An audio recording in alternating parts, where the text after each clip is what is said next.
আমাকে তোমার পছন্দ হয় না? পছন্দ, কিন্তু আপনার ফ্যামিলি আমাকে মেনে নিবে না। বাদ দেন এইসব। আমার ফ্যামিলি আমি বুঝে নেব।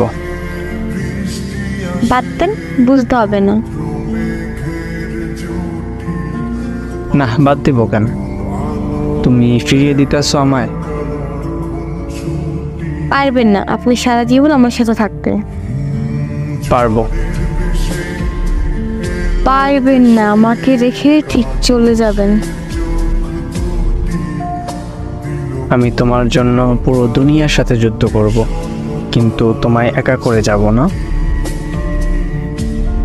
এইরকম সবাই বলে, শেষে ঠিকই ছেড়ে চলে যায়। কি করলে বুঝবে তুমি?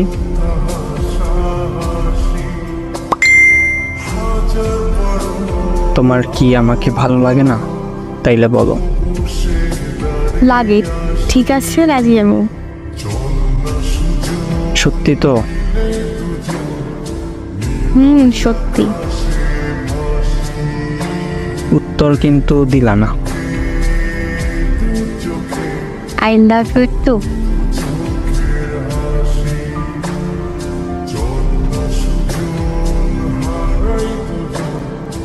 তারপর কি আর, এভাবেই কেটে যায় কয়েক মাস।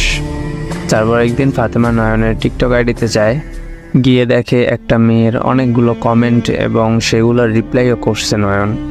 মানে কিছু রোমান্টিক কথা ছিল কমেন্টে।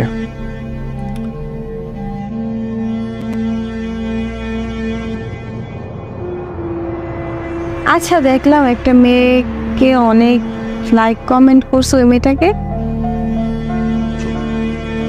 একটা ফ্রেন্ডের বোন। কেন?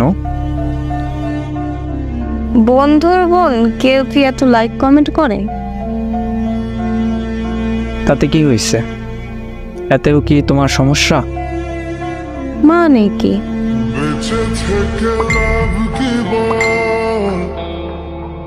তুমি কেন এত লাইক কমেন্ট করবা? লাইক কমেন্ট করলে কি হয় বুঝলাম না তো আমি।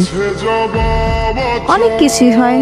তুমি একটা মেয়েকে লাইক কমেন্ট করবা, এটা আমার সহ্য হয় না। তুমি কি ওর মতো কোনোদিন হইতে পারবা? ও, তাহলে এই ব্যাপার।